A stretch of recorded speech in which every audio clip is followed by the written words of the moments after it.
Hi, my name is Joe Pass, and welcome to my hot licks video. Those were not exactly hot licks, but just a little concept that I'd like to talk to you about, among other concepts on this particular tape, that I hear questions that are asked me often by young guitarists about how do you play so many substitute changes, and how do you, what are you thinking about when you're playing? And so I took a little chord pattern. I think it's, let's see, now I'm not good at numbers, but let's see, I think it's 1-6-2-5, or C major, A minor, D minor, and G7. And I tried to show some substitute changes that I would use if I had a 1-6-2-5 pattern. And a 1-6-2-5 pattern is basically in thousands of pieces, all American music, from Gershwin, Jerome Kern to Stevie Wonder, and Willie Nelson. Anyway, so I want to talk to you a little bit about some of the concepts that I would use. They're very basic and very simple, that I would use to embellish a 1-6-2-5 progression. We'll get to that in a minute. First, I think you should tune up to me so that we're in tune. I think I'm 440, I'm not sure. I hate tuning up. They told me the guitar was tuned at the factory, but, you know, but it's not, because if you check it out, but here, anyway, here's my E. Well, now that we're in tune, hopefully, I'd like to pick up where I left off about playing on a chord pattern like a 1-6-2-5, which is a C major, A minor, D minor, and G7. We're staying in the key of C. It's a good key. So, for instance, this is the C major, the A minor, D minor, and G7. First of all, let me say that when I think of chords and chord patterns, I think of everything very basic and very simple. For instance, the C and the A minor to me are simply C major. The A minor is at the sixth, but it's not really important. It's kind of like the C major in a sense. It's the same sound. You can hear it. And the D minor and G7, the 2 and the 5, I simply think in terms of the 7, G7. And the D minor just happens to be a little movement that goes with it. But I don't like to complicate my thinking up with too many theoretical changes, or too many changes that they're not. I think very basically. Basically, I think in terms of chords, major, minor, and dominant. Simple. Under the dominant family, I would include the augmented, I would include the diminished, and I would include any altered dominant seventh chord, which would be a raised 9, a flat 9, a raised 5, a flat 5. But those chords all become, for me, dominant seventh chords. So, but we'll get on to, that's another whole different concept or bag. So on the 1-6-2-5, you can play 1, 6, 2, and a 5 chord. Now, if you notice, my 1 chord was a C major 7th, my 6 chord was an A minor 9th, my 2 chord is a D minor 11, and my whatever this chord is, what is this? A 5 by 5 chord is a G13, which means that you can always alter your changes by adding tones to them. You don't have to necessarily play. And the sooner you start to add tonal, add other tones to your chords. For instance, on the one chord, if you could add a ninth, you can add a sixth, you can add a 6/9, you can add a major ninth, you can add a major seventh.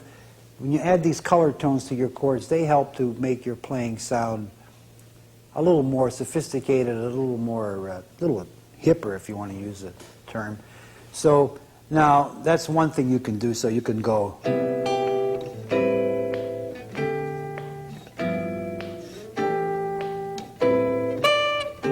You could add.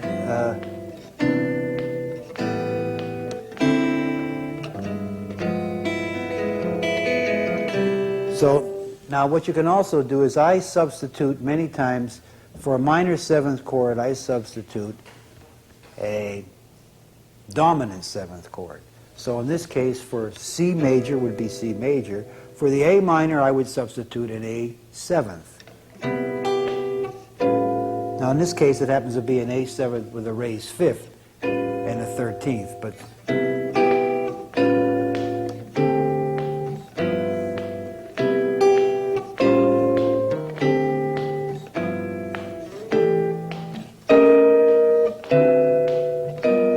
so I'm substituting for the minor, A minor, I'm substituting A7. And all the variations of A7, that would mean A 13th, A augmented, flat 9, A 13 flat 9, A 13 raised 9, A 13 flat 5 raised 9. All the combinations of the dominant seventh that you can think of, and which would be 9ths, 13ths, would be raised 9s, flat 9s, raised 5s, and flat 5s. Those are all the tonalities you can put in the chord. There are no other ones that I can think of. So in this case, I'm having C major 7, A 13th. Now, I also, like I said, I substitute a dominant 7th for a minor 7th. In this case, the chord was D minor. I make it a 9th or a D 7th. This is the substitution for D minor. It's a D 13th. And for the G 7th, I substitute nothing. It's still a G 7th, except I have, thought I fooled you that time. I thought I have G7 raised 5, raised 9. Now another thing I could tell you about, you can always move chords chromatically. And I'm going to show you another substitution now. In other words, for the key of C, the C major, which is our first chord, the 1, I can make it an E minor, because if you notice, the sound is the same. So very close to the same. E minor and C major are related. If I put a C root on, you have the... So now I can, once I said that I can substitute for a minor chord, a dominant chord. So in this case, the C major becomes E minor becomes E 7th raised 9. And we have this. So listen.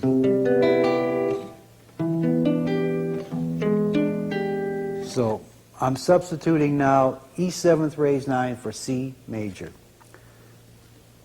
coming from E minor, which is a substitution for C major. It sounds like a lot of substitutions, but it's really very simple, because what I'm getting at is this. For the E major raised 9th, E dominant 7th raised 9, I should say, you can always move, like I said, your chords in a line. E 7th is a substitution for C. A 13th is a substitution for A minor. D 7th raised 9 is a substitution for D minor 7th.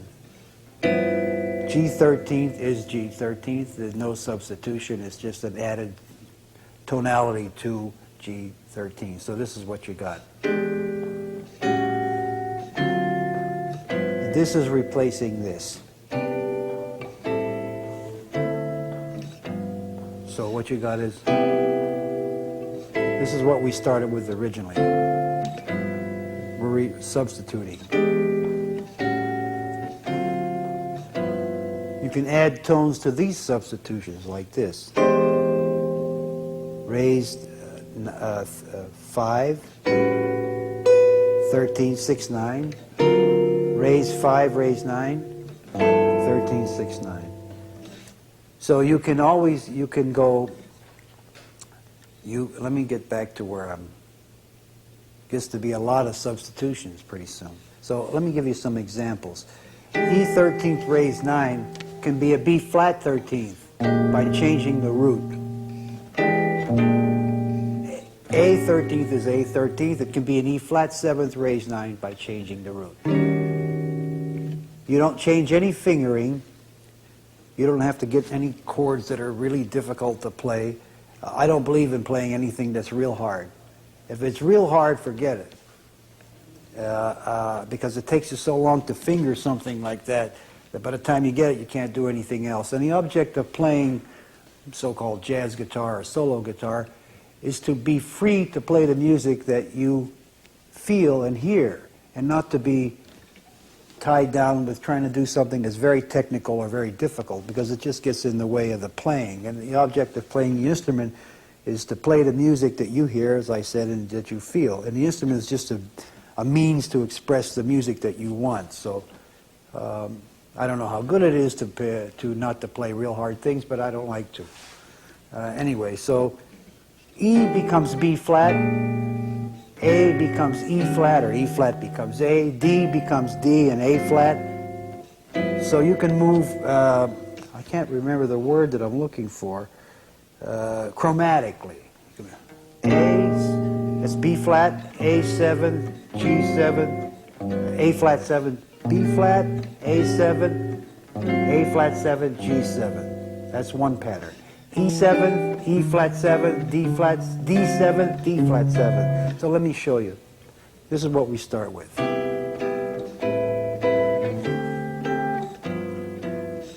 This substitution. Substitution. Different root.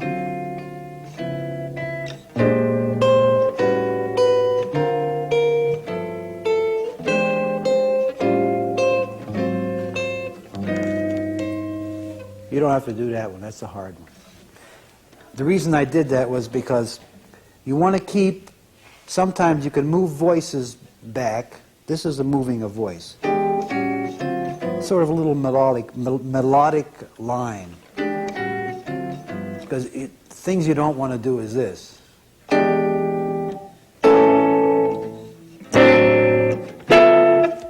In other words, you want to keep continuity in your chord playing. If you play a certain voicing, it's almost logical that you could move that voicing back, or by changing one note or one string, you get continuity. So the thing to keep in mind is to keep in mind melodic lines, voice movements. I keep repeating that one. Voice movements, or a common tone in your chord, like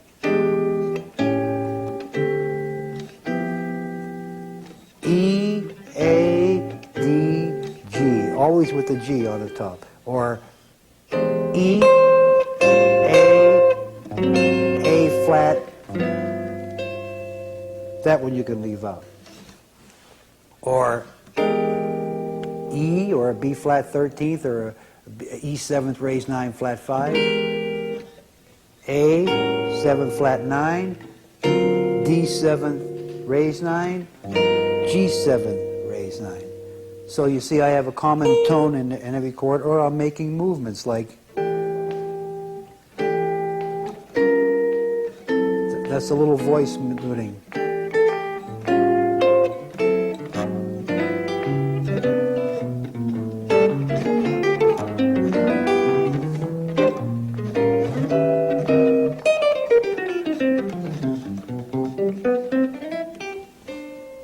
Anyway, so let me once review what I was trying to talk about. I was talking about 1, 6, 2, 5 pattern, very simple pattern, and talking about substitutions. one of the substitutions is to add color tones to your 1-6-2-5 pattern, which would be adding 9ths and 13ths, which would be 6 9ths and 13ths and major 7ths, adding those tones to your 1-6-2-5, or changing some of the chord progression. The 1 chord is a 1 chord, it stays a 1 chord. You can't make the 1 chord a dominant chord. In other words, you can't make it a C7th in this case. But you can make the 1 chord an E7th raised 9. Now you can't make it a 9th because how does this sound? That's what we're starting with. Now, you can't say I'm going to make this this. It doesn't seem to sound right, but how does this sound? Pretty close because we have a tone, we have some of the tones in the 1 chord are included in the E7th chord. But if you make it a 9th or a 13th, you're losing. That has nothing to do with, listen to the root. Let me see if I can do this. That's not right, but this will be all right. Because that is the raised 9th of E, the C. Now, of course, you don't want to play this chord because it's a dumb chord. You have to watch when you buy books that have 10,000 chords in them, I think.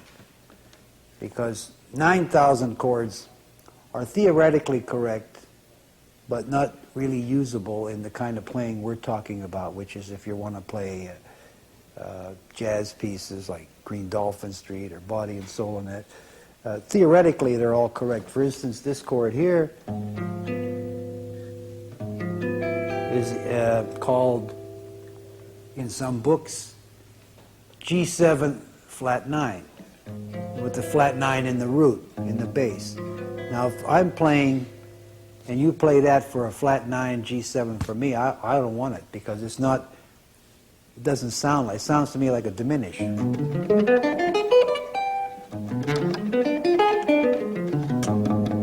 G7 flat 9 should be this. All the altered tones in your chords on the guitar, in most cases, should be on the top strings. Flat 9, raised 9, flat 5 should be on the top 3 strings. And I believe that the lower strings should be root chords. So G7 flat 9 is that. Not, though theoretically it is. So be careful when you learn chords. If you watch other players play, some of the well-known players, anybody that plays can play, you'll notice that they all use the same general grips, I'll call them, or chords. These chords are very common on the guitar. 9th forms, these kind of forms. Very few people are playing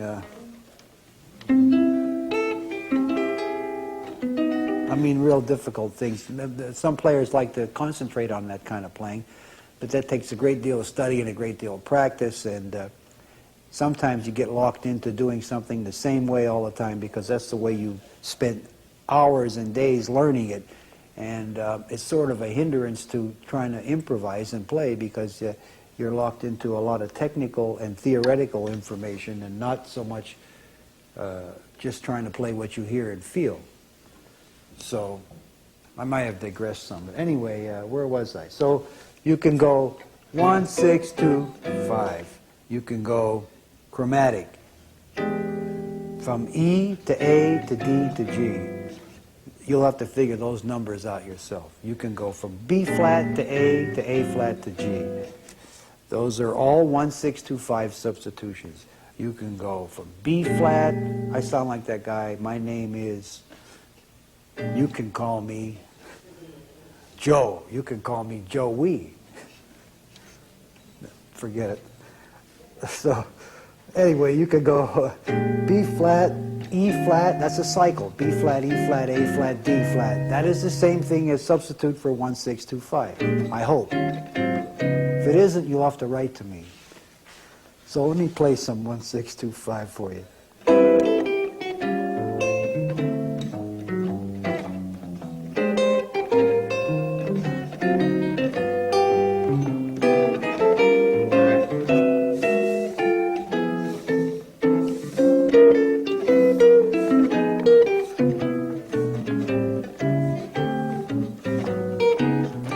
ask me what that is.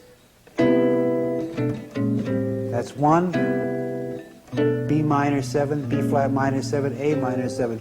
Just a little movement. You can always move on the guitar chromatically into the chords that you want. In other words, you can go like this. Or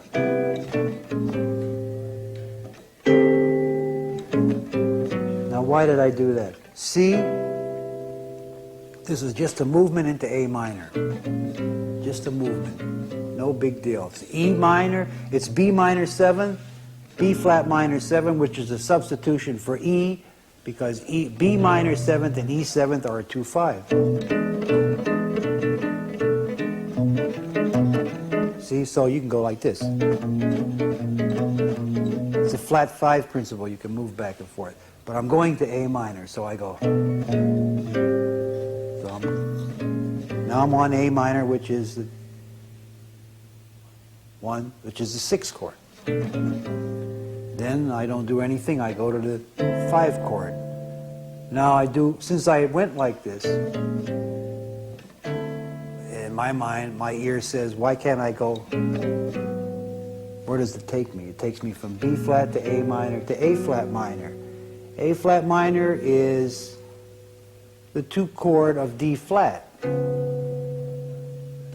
And D flat is the flat 5 of G. This is really theoretical. I don't know why I got into so much theory, because I'm not a theory person. So here we were.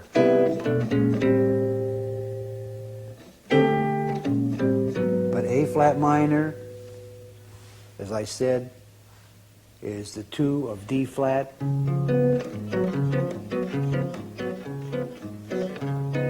And D flat is the flat 5 of G. So that's why I can do that. So I can go.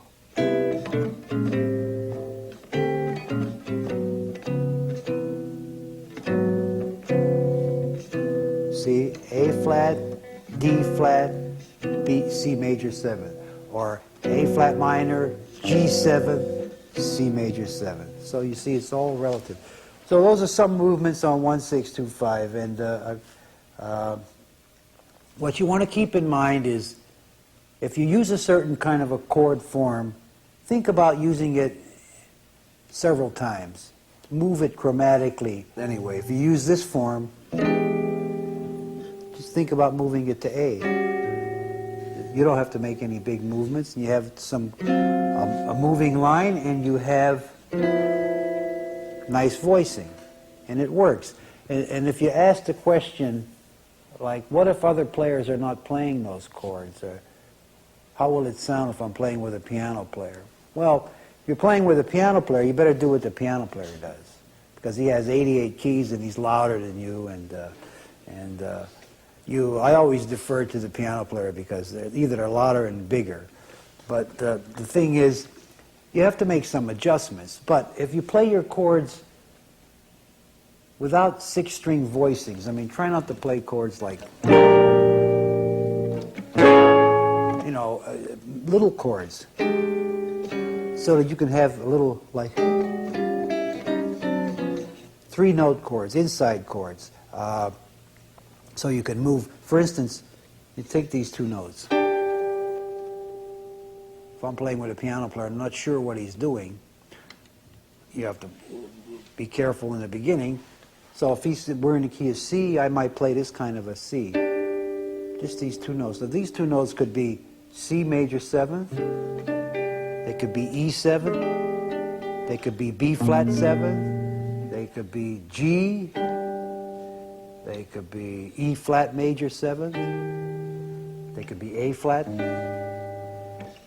So you pick tones that are neutral in a sense until you know what the players are. Now, another thing you can do if you want to find out, every player, every chordal player has a harmonic boundary that he plays from, that he likes to use. You'll find, usually you can tell on the turnaround of a tune what they prefer. Piano players, some piano players prefer a turnaround like,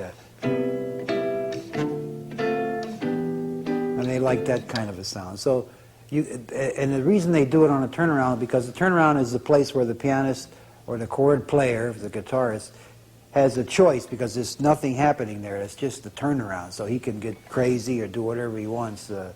So some turnarounds go like, it's like 1-6-2-5. Some of them all of a sudden start using all raised ninths and 13. So on a turnaround is where you listen to a piano player or another chordal player to see what their harmonic concept. Some players like a lot of minors. Some players like a lot of 2-5. Some do that all day long. You can go. Let's see. Let me see. You can go. Well, you can do. See. That's 1-6-2-5. Or you can go. Yeah. That's one. That's related to 1-6-2-5 in a kind of a way. But anyway, the place to listen is on a turnaround. And the thing to do is to use chords that are kind of neutral sounding tonalities until you know what concept the piano player likes. Does he like a lot of minor sevenths, or does he like a lot of raised ninths, or is he 11th kind of a player? Like all these kind of sounds. But that's digressing again to some other subject. So much for the 1-6-2-5. By the way, the point is that if you use substitute chords on your chord pattern we just talked about, like raised ninths and flat nines and raised fives and so forth, that also means that you could use those kind of melodic lines when you're playing. So you don't have to go.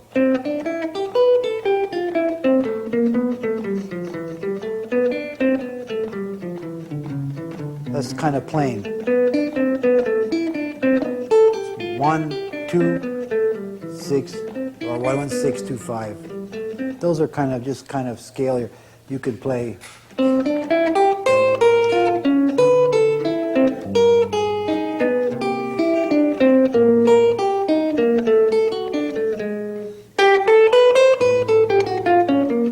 That's your 6. This is your 2. This is your 5. Your yeah.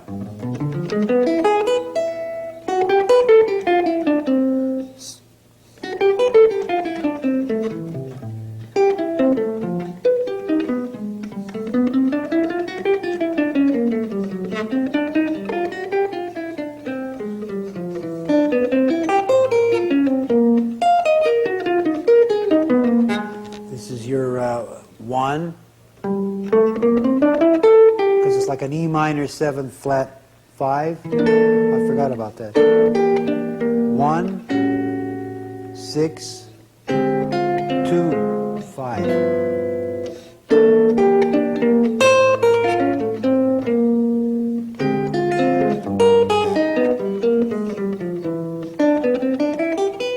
I'll play a little bit of a single line on 1-6-2-5 to show you what I would be doing if I were improvising on it. Starting with some very basic melodic lines to some more involved melodic lines, I hope.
I don't know what I was doing there, doubling up a little bit. So what you can do here is maybe on the 1, that, on the 6, let's see, 1, 6, 2, 5. Those are all like augmenteds. On the 1, 2, 5, 2, 5.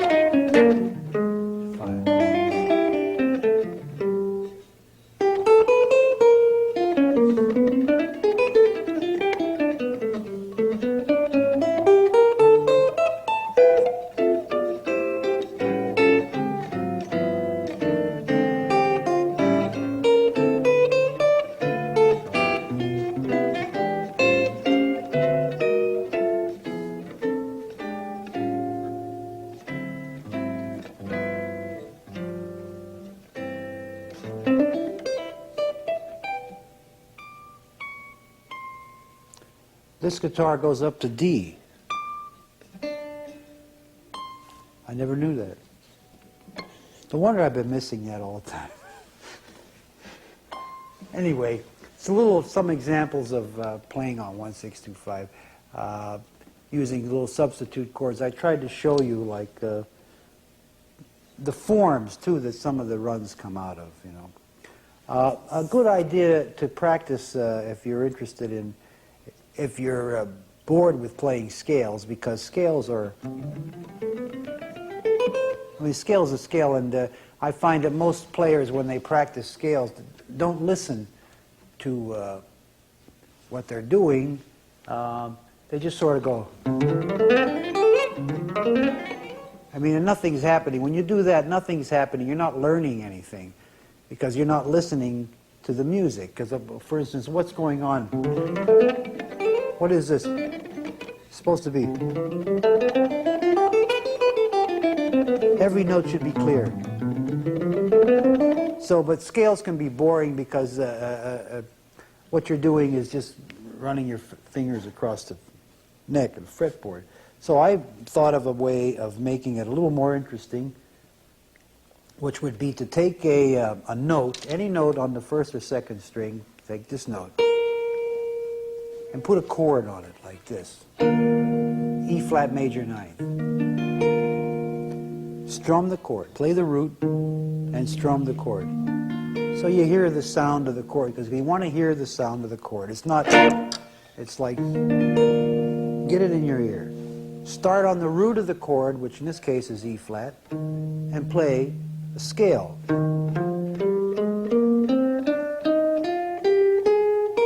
Stopping on the note that the top of the chord, which is this. So you have this.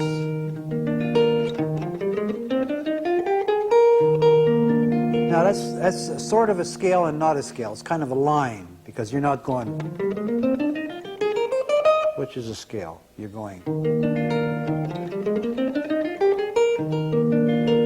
Then take the same note, put another chord on it, maybe this chord.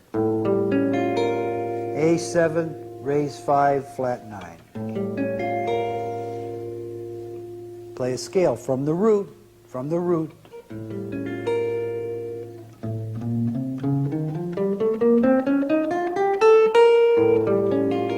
root and stop on the same note. Now maybe you might want to play this chord. D7, raise 9, flat 5. From the root.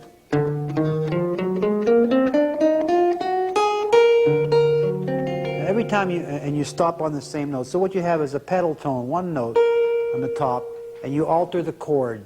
Whatever chord you want to make it, augmented, diminish. You want to make it diminish, give it a root. This diminished chord can have a root of E flat, can have a root of A, can have a root of G flat, and it can have a C, can have a root of C.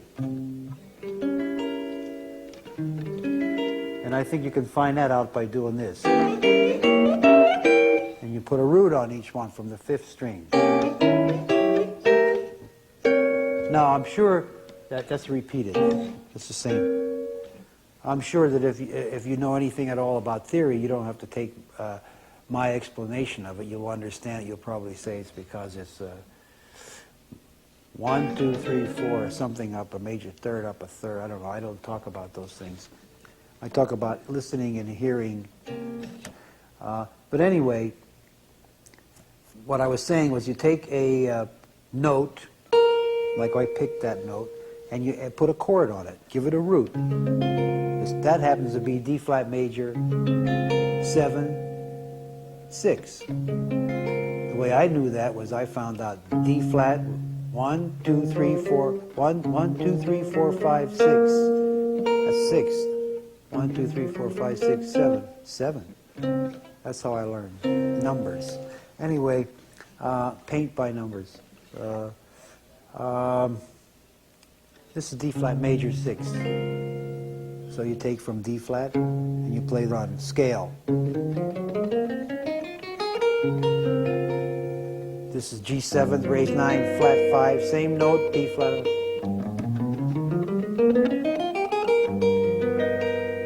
This is G flat 13th, same note.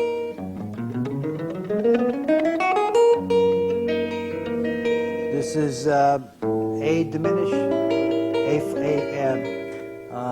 no, it's not A, it's A7 flat 9, or B flat diminished.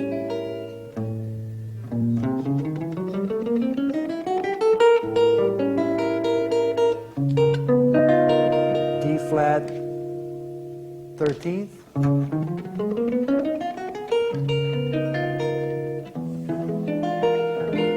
E7 flat 9, flat 5.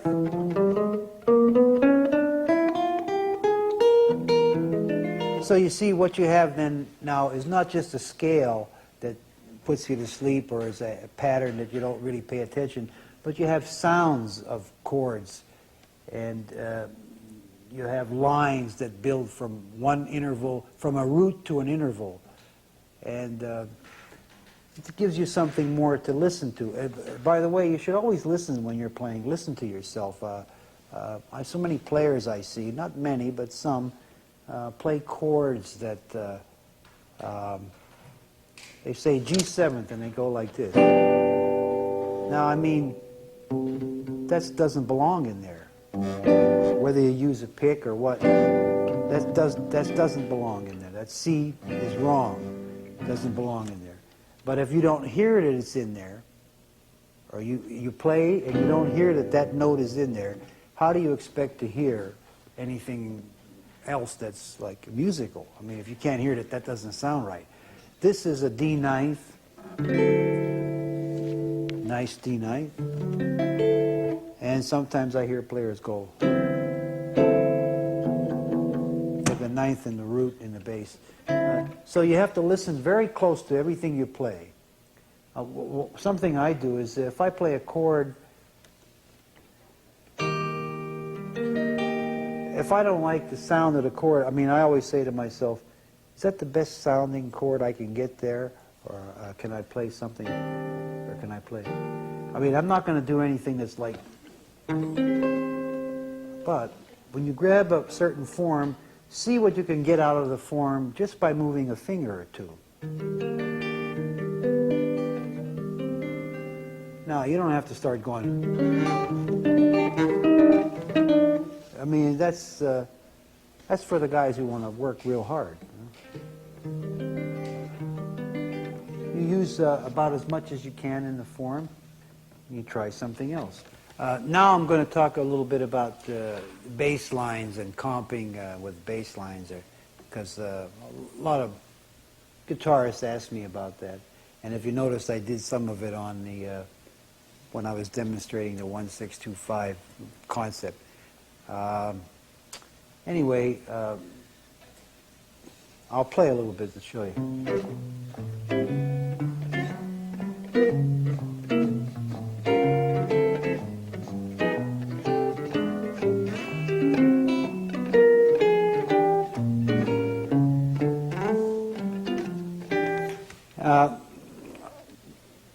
the most important thing about playing bass line guitar is the bass line.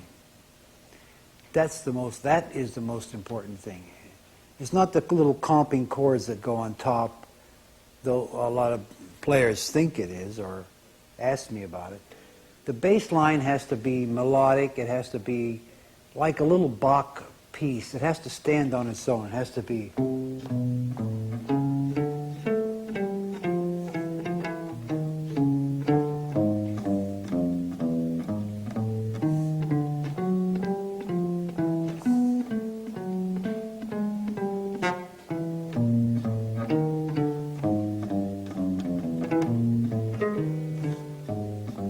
The bass line has to be melodic. It has to stand up so that if you heard it, you would recognize the changes. Now, it's a little bit difficult to demonstrate that point on a so-called 1-6-2-5 because it doesn't go anywhere really. Because as I said before, a 1 and a 6 are the same to me. And a 2 and 5 are the same. So what we got is... So what we're doing is...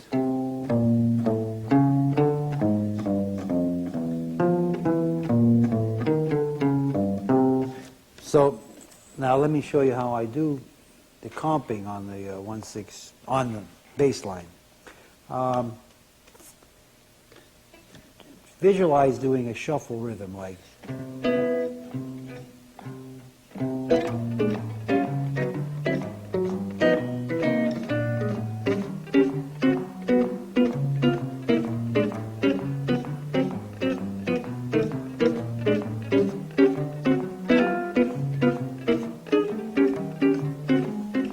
So it's a shuffle, don't go. Shuffle rhythm. And then leave every other accent beat out. No, just...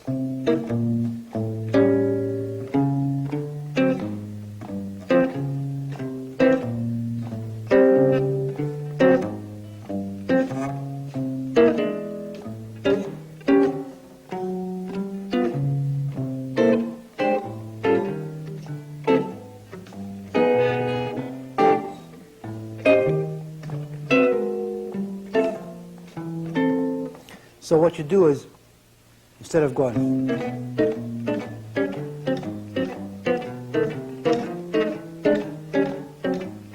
you're going, you're leaving out every other shuffle rhythm beat, and you're building your bass line. So the little chords that are played on the top, in this case happen to be dominant seventh little forms, because this lends itself to that, but it can be a major seventh. A sus. Now, after you get a little bit, after you're able to move like,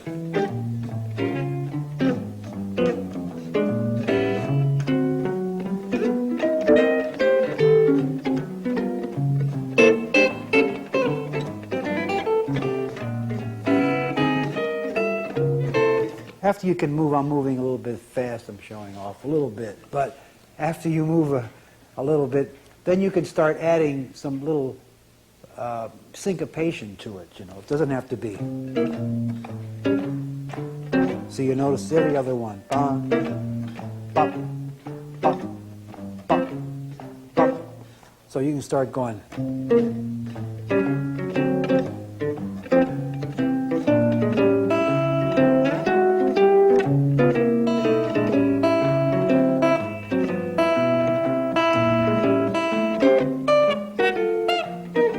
So now I'm adding some little accents and little rhythms. None of those little chord forms that I'm playing are difficult. And none of them are, in many cases, not indicative of the chord that I'm actually playing. Sometimes I'm playing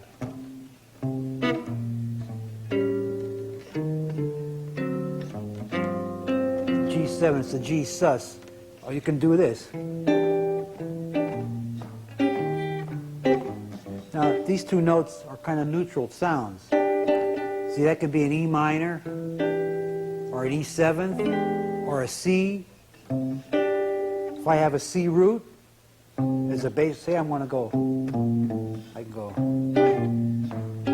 See, these two notes are not, it's not like this. In other words, nothing that I'm playing is very difficult.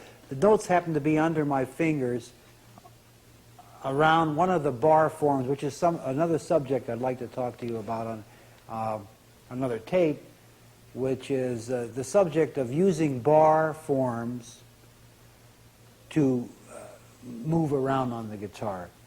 The value of understanding the bar form, like having a capo, you know, like where you see these people put the thing on, it goes like that. Well, this would be like having a capo and it's stuck in your head, you see, and it hurts sometimes, but the bar form serves as a capo. And I'd like to talk to you about that sometime, and the use of it. But in building bass lines, I'll play, for instance, this 1-6-2-5 business with as much as I can think of as far as building a line.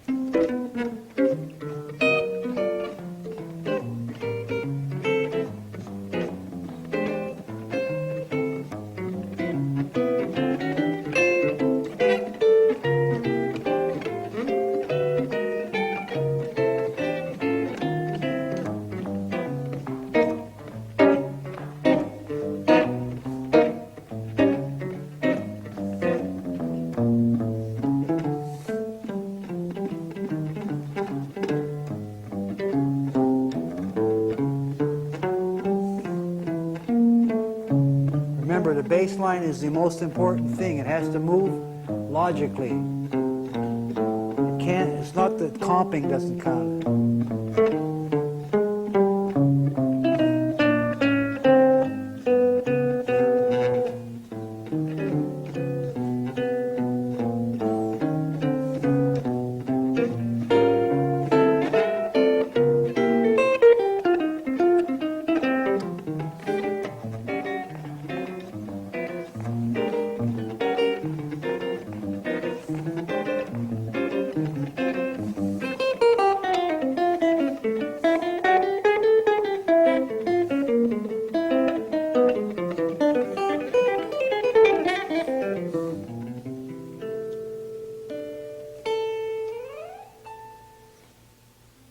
Anyway, that's kind of an example of building bass lines. The important thing is the bass line itself. You should be on the root at a certain place in the bar. I can't tell you exactly where that should be, but the root should be sounding somewhere within the area of the chord change. You can avoid the root. For instance, you can do this same pattern like this.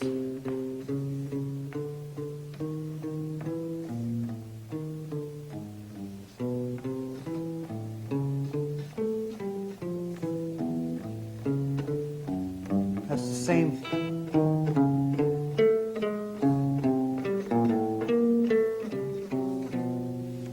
That's A7, D7, G7. C. So if I were playing a tune that had an extensive chord progression, I could demonstrate the bass line a lot clearer to you. But since I said it once again, this simple little pattern of, I call it I Love Coffee, or whatever, is restrictive in the sense that you keep going around the same cycle, and there's only so much movement you can do on the same cycle. For instance, you could play a bass line like this.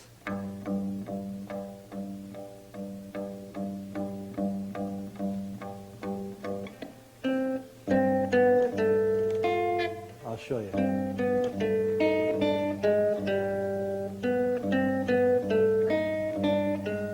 So in other words, it's a pedal tone. So before I finish, I'll play a tune, or I'll play a little piece for you or something. But there are no wrong notes in playing, you know. It's just that they're in the wrong places. But there can't be a wrong note in music, because there's only, how could there be a wrong note? Maybe there could. Write to me and tell me. I don't know. But I'll take the same chord pattern and play around with it. Slower. Always have a melody in mind.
Hi, I'm Woody Mann, and welcome to Hot Licks Solo Jazz Guitar with Joe Pass. The video on this enhanced DVD was originally released in 1986 in VHS format and was Joe Pass's first instructional video for Hot Licks. Joe Pass has long been hailed as one of the true giants in jazz history. His series of virtuoso recordings for the Pablo label in the 1970s set a new standard for solo jazz guitar and have since become classics. On solo jazz guitar, Pass gives a full treatment to the 1-6-2-5 chord progression, explaining, demonstrating, and performing the improvisation and arranging techniques that are at the heart of this extraordinary style.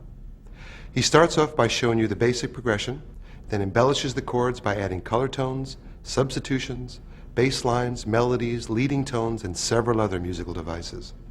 Joe shows you that there are endless ways to navigate this progression and gives you the tools to make your own creative choices. If you're new to jazz, you might find it difficult to keep up with the alterations and the substitutions. This enhanced DVD has two special features that can make this a lot easier. The Chord Corner lets you hear each chord while seeing a photograph of the position along with the chord diagram. The slow motion special feature allows you to loop each exercise at half speed with the audio restored to standard pitch. These new features, along with the tab booklet, should make it a lot easier for you to get the music right under your fingers. Toward the end of the session, Joe covers approach to single note solos over the 1-6-2-5 progression. He makes use of many of the chord tones in these melodic lines, so it helps to be familiar with the progression before attempting to solo over it. Again, refer to the slow motion section if you have any trouble keeping up. Other features that have been added include Joe's biography, a selected discography, and a suggested listening list of important and influential jazz recordings. Joe's follow-up to solo jazz guitar is called The Blues Side of Jazz and explores the 12-bar blues chord progression that is also commonly used in jazz guitar. These two classic videos will give you an unprecedented insight into the playing of a true jazz legend. Good luck playing solo jazz guitar with Joe Pass.